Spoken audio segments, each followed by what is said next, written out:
আসসালামু আলাইকুম। সবাইকে স্বাগত জানাচ্ছি। আমি নাসরুল ইসলাম তন্ময়। শুরুতে বিআরবি কেবল সংবাদ শিরোনাম জানিয়ে দেব এই মুহূর্তে হাতে পাওয়া সর্বশেষ গুরুত্বপূর্ণ আপডেট বাংলা সংবাদ। শুরুতেই থাকছে কোটা আন্দোলনের মতো ঝাঁপিয়ে পড়তে চান খসরু। বিএনপির স্থায়ী কমিটির সদস্য আমির খসরু মাহমুদ চৌধুরী বলেছেন, কোটা আন্দোলনের শিক্ষার্থীরা যেভাবে ঝাঁপিয়ে পড়েছেন সেভাবে ভোটাধিকার ফিরিয়ে আনার জন্য সবাইকে রাজপথে ঝাঁপিয়ে পড়তে হবে। তিনি বলেন, মেধাবীদের বাদ দিয়ে যদি দলীয়ভাবে দেশ চালানো হয় তাহলে শুধু ঢাকা নয় পুরো দেশই ডুববে। এবারে জানাবো, নিজেদের মধ্যে মতবিরোধ থাকলেও সরকার পতনের আন্দোলনে সবাইকে ঐক্যবদ্ধ থাকার আহ্বান জানিয়েছেন নাগরিক ঐক্যের সভাপতি মাহমুদুর রহমান মান্না। জানাবো, আইনমন্ত্রী আনিসুল হক বলেছেন, যারা বাংলাদেশের স্বাধীনতার বিরোধী বঙ্গবন্ধুকে সপরিবারে হত্যা করেছে, কোটা আন্দোলনে সেই প্রেতাত্মাদের ষড়যন্ত্র অস্বীকার করতে পারি না। এদিকে বাংলা ইনসাইডারের সংবাদ প্রকাশ, কোটা আন্দোলনে তারেক জিয়ার কানেকশন। লন্ডনে পলাতক বিএনপির ভারপ্রাপ্ত চেয়ারম্যান তারেক জিয়া কোটা আন্দোলনের কলকাঠি নাড়ছেন এমন নিশ্চিত তথ্য পেয়েছে বাংলা ইনসাইডার। কোটা আন্দোলনের সঙ্গে সম্পৃক্ত অন্তত ৩ জন নেতার সঙ্গে তারেক জিয়ার কথা হয়েছে বলে নিশ্চিত তথ্য পাওয়া গেছে। শুধু তাই নয়, কোটা আন্দোলনের পরামর্শক হিসেবে কাজ করা আসিফ নজরুল সহ বিএনপিপন্থী একাধিক শিক্ষকের সঙ্গে লন্ডনে পলাতক যাবজ্জীবন কারাদণ্ডে দণ্ডিত এই ব্যক্তির নিয়মিত যোগাযোগ রাখছেন।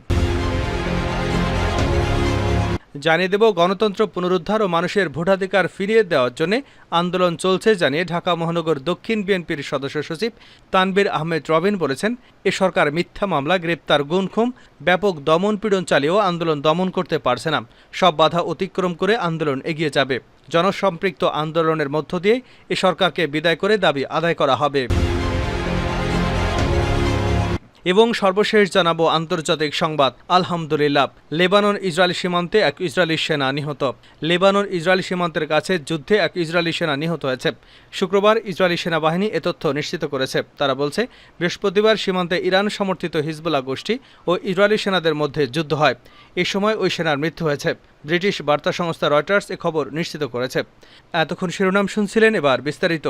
প্রিয় দর্শক, আপনি যদি এই চ্যানেলে নতুন হয়ে থাকেন, ভিডিওটি দেখতে দেখতে চ্যানেলটি সাবস্ক্রাইব করে আমাদের সঙ্গেই থাকুন। আর এই ভিডিও সম্পর্কে আপনি আপনার মূল্যবান মতামতটি কমেন্ট বক্সে জানিয়ে দিন। আর হ্যাঁ প্রিয় দর্শক, জানিয়ে দিন ভিডিওটি কোথা থেকে দেখছেন।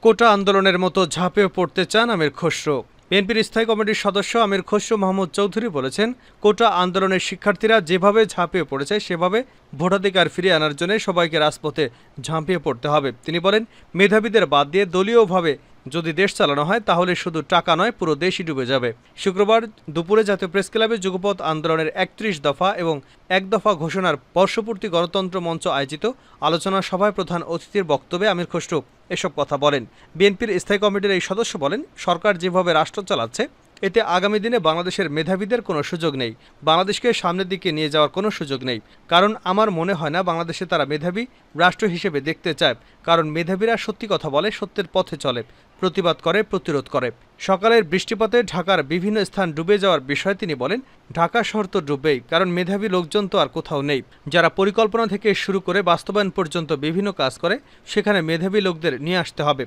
দলীয় লোকজন দিয়ে যদি চালানো হয় তাহলে ঢাকা ডুববে, সারা বাংলাদেশই ডুববে। অর্থনৈতিক ও রাজনৈতিকভাবে তো এমনিতেই দেশ ডুবছে।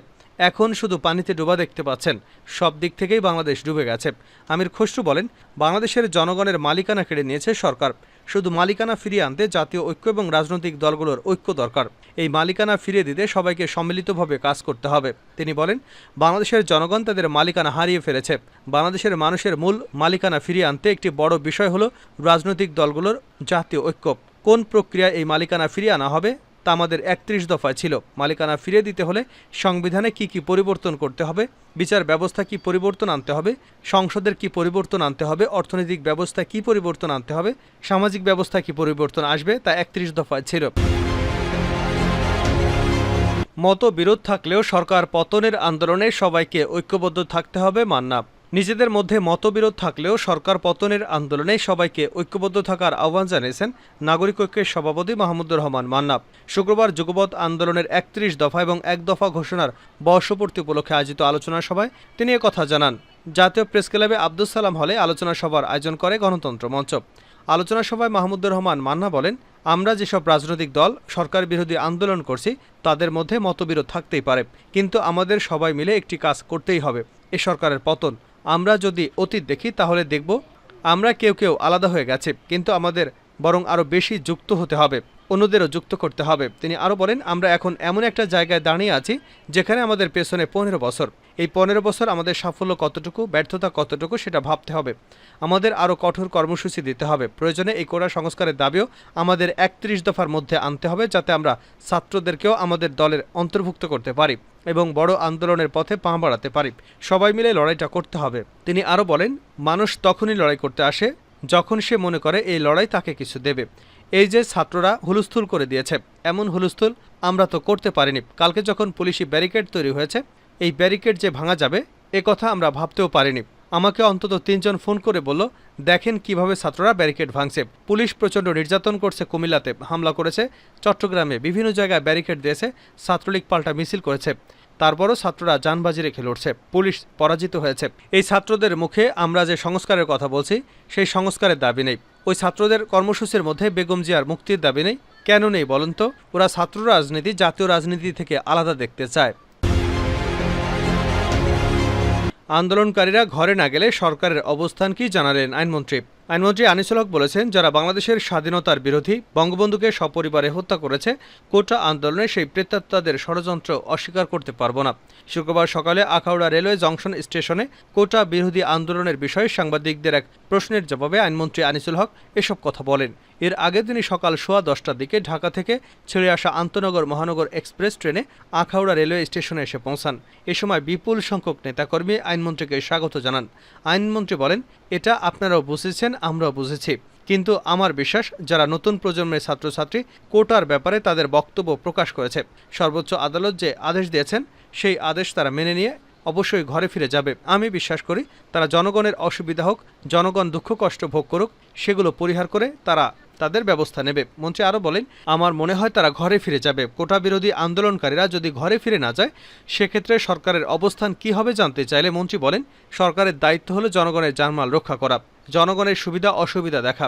সেখানে যদি কেউ বাধাগ্রস্ত করে, সেক্ষেত্রে সরকারের দায়িত্ব আইন অনুযায়ী ব্যবস্থা নেওয়া। কোটা আন্দোলনে তারেকের কানেকশন। লন্ডনে পলাতক বিএনপির ভারপ্রাপ্ত চেয়ারম্যান তারেক জিয়া কোটা আন্দোলনের কলকাঠি নাড়াচ্ছেন এমন নিশ্চিত তথ্য পাওয়া গেছে। কোটা আন্দোলনের সঙ্গে সম্পৃক্ত অন্তত 3 জন নেতার সঙ্গে তারেক জিয়ার কথা হয়েছে বলে নিশ্চিত তথ্য পাওয়া গেছে। শুধু তাই নয়, কোটা আন্দোলনের পরামর্শক হিসেবে কাজ করা আসিফ নজরুল সহ বিএনপিপন্থী একাধিক শিক্ষকের সঙ্গে লন্ডনে পলাতক যাবজ্জীবন কারাদণ্ডে দণ্ডিত এই ব্যক্তির নিয়মিত যোগাযোগ রাখছেন। তারেক জিয়ার পরামর্শের কারণেই আদালতের রায়ের পরও কোটা আন্দোলনকারীরা রাজপথ থেকে সরে আসেনি, বরং গতকাল তারা 3:30 থেকে সড়ক অবরোধ করেছে এবং দেশের বিভিন্ন স্থানে পুলিশের সাথে বিনা উস্কানিতে সহিংসতায় জড়িয়েছে। আজ বিকেলে আবার কোটা নিয়ে তারা বিশ্ববিদ্যালয় ক্যাম্পাসগুলোতে বিক্ষোভ সমাবেশ করবে। ছাত্রদলের কমিটি গঠনের পর থেকেই তারেক জিয়া গোটা আন্দোলনকে নতুন করে সম্পৃক্ত করবার জন্য উদ্যোগ গ্রহণ করেন বলে একাধিক সূত্র নিশ্চিত করেছে। এ কারণেই ছাত্রদলের নতুন কমিটির নেতৃবৃন্দ বাছাইয়ের ক্ষেত্রে কারা নিরাপদ সড়ক আন্দোলনের সঙ্গে যুক্ত ছিলেন, কারা 2018 সালের কোটা বিরোধী আন্দোলনে যুক্ত ছিলেন, তাদের খোঁজখবর নেন। বিএনপির পক্ষ থেকে ছাত্রদলের কমিটি গঠনের ক্ষেত্রে একটি সুনির্দিষ্ট প্রশ্নপত্র তৈরি করা হয়েছিল। সেই প্রশ্নগুলোতে 8টি বিষয় উল্লেখ করা ছিল। এর মধ্যে ছিল যে 2007 থেকে 2008 সাল পর্যন্ত তাদের অবদান, তখন তারা কি করেছেন, পরিবার, রাজনৈতিক ঐতিহ্য কি, নিরাপদ সড়ক আন্দোলনের সাথে তারা যুক্ত ছিলেন কিনা, কোটা আন্দোলনের সাথে তাদের সম্পৃক্ত ছিল কিনা, জেল খেটেছিলেন কিনা ইত্যাদি। এখান থেকে বোঝা যায় যারা কোটা আন্দোলনের সঙ্গে যুক্ত ছিলেন তাদেরকে বাছাই করার ক্ষেত্রে তারেক জিয়ার অগ্রাধিকার দিয়েছেন। এখন ছাত্রদলের কমিটিতে এমন অন্তত 8 জন রয়েছেন যারা 2018 সালের কোটা আন্দোলনের সঙ্গে সরাসরি যুক্ত ছিলেন এবং মূল নেতৃত্বের সঙ্গে কাজ করেছেন। এছাড়া 2018 সালের কোটা আন্দোলন এবং নিরাপদ সড়ক আন্দোলনের সময় সমস্ত শিক্ষকরা শিক্ষার্থীদের সঙ্গে পরামর্শক হিসেবে কাজ করেছিলেন, তাদের সাথেও তারেক জিয়ার নিবিড় যোগাযোগ ছিল। এখন তারা নতুন করে এটি শুরু করেছেন। উল্লেখ্য যে হাইকোর্টের রায়ের পর থেকে কোটা আন্দোলনকে আবার নতুন করে চালু করার জন্য চেষ্টা করেছিল শিক্ষার্থীরা, কিন্তু প্রথম দিকে এই আন্দোলন তেমন কোনো সাড়া পাওয়া যায়নি। দুটি কারণে আন্দোলনের বিষয়ে শিক্ষার্থীদের উৎসাহ ছিল না। প্রথমত, যারা এর নেতৃত্বে ছিলেন তাদের সাংগঠনিক দক্ষতার অভাব ছিল। দ্বিতীয়ত, এ ধরনের আন্দোলন পরিচালনা করার জন্য যে আর্থিক ব্যবস্থাপনা দরকার সেটির ব্যাপারেও তাদের সীমাবদ্ধতা ছিল। তবে এ সময় ছাত্রদলের কমিটি গঠিত হয় এবং ছাত্রদলের কিছু নেতা কোটা সংস্কার আন্দোলনের সঙ্গে যোগাযোগ করেন। একই সঙ্গে ছাত্রদলের এই নেতারা ছাত্র শিবিরের নেটওয়ার্ককে কাজে লাগানোর জন্য উদ্যোগ গ্রহণ করেন। আর এ কারণেই ছাত্রদল এবং ছাত্র শিবিরের যৌথ প্রযোজনায় কোটা আন্দোলনকে বেগবান করা হয়। এর নেপথ্যে লন্ডনের পলাতক তারিক জিয়া রয়েছেন বলে নিশ্চিত তথ্য পাওয়া গেছে। লেবানন ইসরায়েল সীমান্তে এক ইসরায়েলি সেনা নিহত। লেবানন ইসরায়েলি সীমান্তের কাছে যুদ্ধে এক ইসরায়েলি সেনা নিহত হয়েছে। শুক্রবার ইসরায়েলি সেনাবাহিনী এ তথ্য জানিয়েছে। তারা বলছে, বৃহস্পতিবার সীমান্তে ইরান সমর্থিত হিজবুল্লাহ গোষ্ঠী ইসরায়েলি সেনাদের মধ্যে যুদ্ধ হয়। এ সময় ওই সেনার মৃত্যু হয়েছে। ব্রিটিশ বার্তা সংস্থা রয়টার্স এ খবর জানিয়েছে। নিহত ওই সেনা ৩৩ বছর বয়সী একজন সার্জেন্ট ছিলেন। তিনি কিভাবে নিহত হয়েছেন এ বিষয়ে কিছু উল্লেখ করা হয়নি। তবে ইসরায়েলের সংবাদ মাধ্যম হারিজ বলছে, ওই সেনা ড্রোন হামলায় নিহত হয়েছে। গাজায় ইসরায়েলের সামরিক অভিযান শুরু হবার পর থেকেই লেবানন ইসরায়েল সীমান্তে হিজবুল্লাহ এবং ইসরায়েলি সেনাদের মধ্যে নিয়মিত গুলি বিনিময় চলছে। তাদের মধ্যকার এই সংঘাত একটি পূর্ণমাত্রার যুদ্ধের আশঙ্কা তৈরি করেছে। হিজবুল্লাহ বলছে, ফিলিস্তিনিদের প্রতি সংহতি জানিয়ে এ হামলা করছে তারা। গাজায় ইসরায়েলের হামলা বন্ধ হলেই সীমান্তে গোলাগুলি বন্ধ করবে হিজবুল্লাহ যোদ্ধারা।